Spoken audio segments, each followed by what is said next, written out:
Greetings, YouTubians, and welcome back to Wayne Sharp World, where today we're going to be taking a look at the ZT-0470. Now, before I go any further into this review, I'd like to thank you guys for tuning in today. If you like what you see, please do me a huge favor, hit that subscribe button, follow along, and I will continue to bring you the content. Now, let's take a look at some overall specs on this knife right here. We have an overall length of 7.80 inches with a blade length coming in at 3.40 inches. We have a cutting edge right around the same 3.40 inches and a blade width coming in at 1 inch. We have a blade thickness coming in at 0.12 inches with a very premium CPM 20 CV steel, a drop point style blade, flat grind, a handle length coming in at 4.40 inches with a handle thickness of 0.48 inches. We have a handle width coming in at 1 inch, and the handle material on this guy is titanium and carbon fiber. Special carbon fiber. We'll talk about that when we get to the handle portion. And a locking mechanism of a frame lock with a right hand tip up carry, a total weight coming in at 3.3 ounces. With a price of $260 and designed by Dmitry Sinkovich in collaboration with Zero Tolerance. Now, let's take a look at some size comparisons. Guys, this is probably, well, I can't say the only, but one of the very few older ZTs that I have not been able to handle that I wanted to handle. So I'm very happy to have this one on the table. We're going to compare it here to the Benchmade Bug Out, as well as the Quiet Carry Waypoint. And that's a pretty good baseline right there of overall length. I think you can see not as big of a knife as I thought it would be. I guess for some reason I kind of figured it to be more along the line of one of these other knives I have right here, which happen to be a couple ZTs. Surprise, surprise. We have the ZT-0562. And we have probably my favorite ZT of all time, the 0640, the Adventure Knife. As you can see, though, considerably shorter in length than both of those knives, but not really missing much cutting edge. Maybe just a very, very small amount of length and cutting edge in terms of difference there, but it's really made up in the handles is where the big difference in length is. I will say, though, for as big of a difference as there is in handles, all three of these knives feel just fantastic in hand and really are a joy to carry. Now let's get to talking just about this blade, because this is Dmitry Sinkovich at maybe his best. He has, I believe, 3 designs with ZT, or I think 4. I think one of them was a collaboration with Rexford and him. So I think he's got 4 designs in with ZT. This one might be my favorite. It's just an excellent classic drop point blade, perfect for EDC.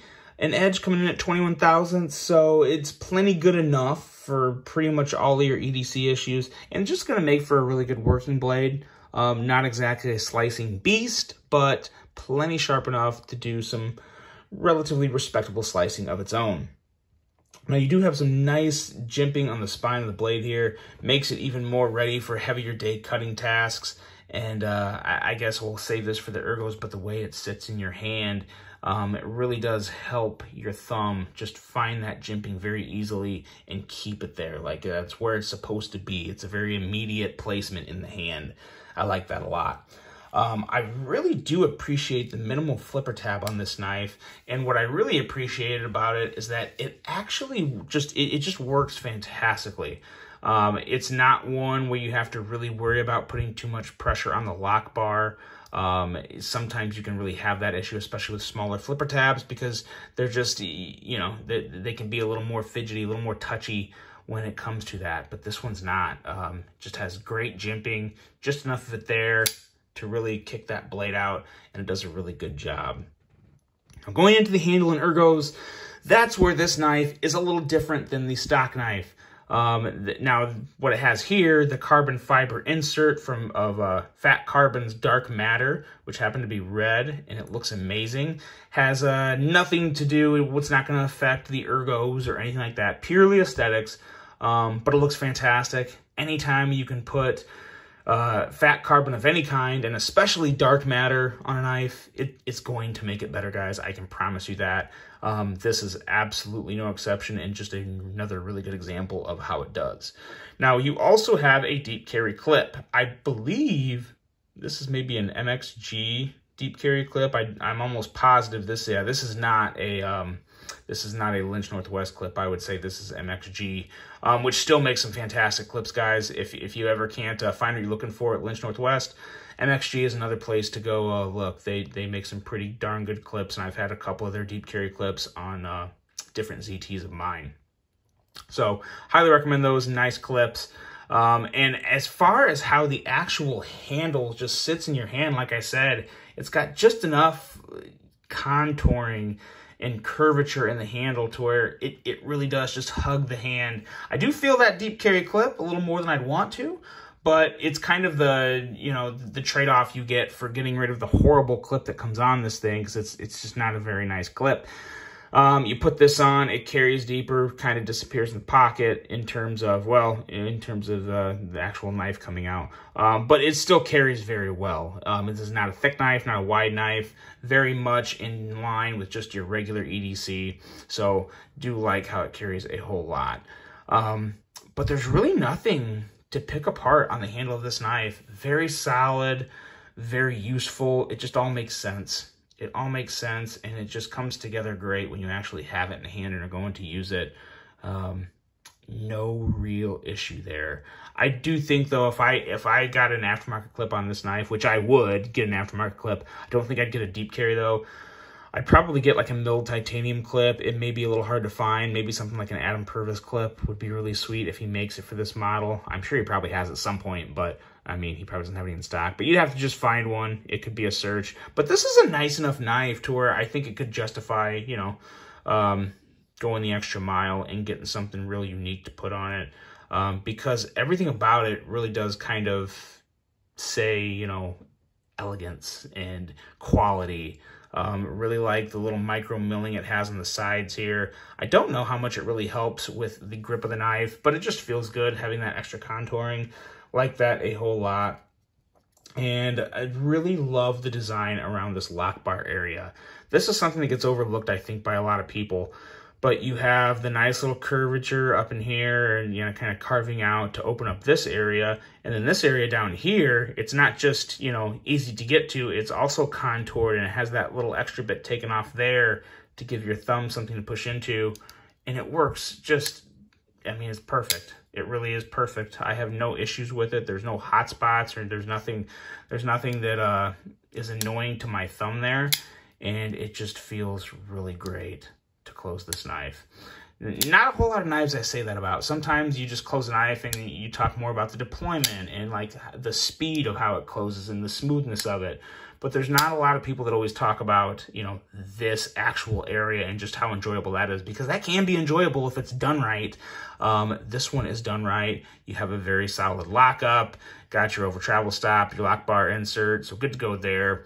A lot of little details in this knife. And now going into the action is fantastic. Some of the best action I've ever experienced on a ZT. Now keep in mind, this has been cleaned and lubed and everything by Delo. So it's not exactly out of the box, but at the same time, this is something we can all do to our own knives. And you should. You guys, if you get these expensive knives, this is a $260 knife before the mods. So you should clean it. You should take care of it. You should disassemble it. Know your tools, guys. Know your tools and keep them in good working order, and they will keep working hard for you. But yes, the action is fantastic. I really don't have... There's only so much you can say about a pure flipper action, but it's very easy to deploy. You don't have to worry about putting too much pressure on the lock bar. Here, I'll put my fingers here, right here, and deploy it like nothing. And I was pressing hard too. Well, see the little whiteness in my fingers? Boom. I purposely was putting a lot of pressure on there. But in a normal taking the knife out and deploying it, you're not going to have that issue. Blade really does just fly out. So absolutely fantastic action on the deployment. And on the close, this one, very, very smooth. Delo said he refers to this knife as the poor man's Shiro, and I don't disagree with him. I really don't disagree with him one bit. If I was going to take another knife in the $200 range, $250 range, and compare it to a Shirogorov, it probably would be this one, because it really is that good. Obviously, the action is different. The feel in hand is different. But it's about as close as you can get to a Shiro. So I think that's worth mentioning. I think it says a lot about this knife on just how good it really is. My overall thoughts on this guy are very positive. I'm really glad I got to get my hands on this. I think I'm kind of over buying ZTs at this point. Not because they're poor quality or anything. They've just been around for so long. I've seen them all. There's a lot of new stuff coming out. And unfortunately, with the exception of one recent release ZT had that I think was good, there just hasn't been a whole lot to catch my eye. So I think a lot of people within the knife community have kind of looked other ways, which is sad because ZT was so good at one point. I posted a review of the latest ZT, which I actually thought was really good. Just didn't really catch the views. It kind of sent me the message that people are looking elsewhere. But this is not one to overlook, guys. If you do want to try a ZT, I'd highly recommend this one.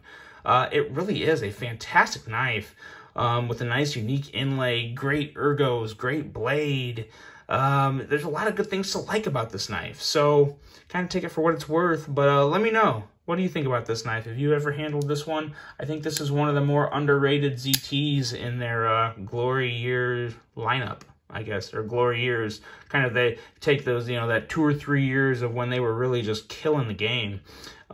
This is a very underrated knife from that time. Very, very good one. One I would recommend. Let me know what you guys think. Hope you enjoyed this one. Hope you have a great rest of your day. And until the next one, I'm out.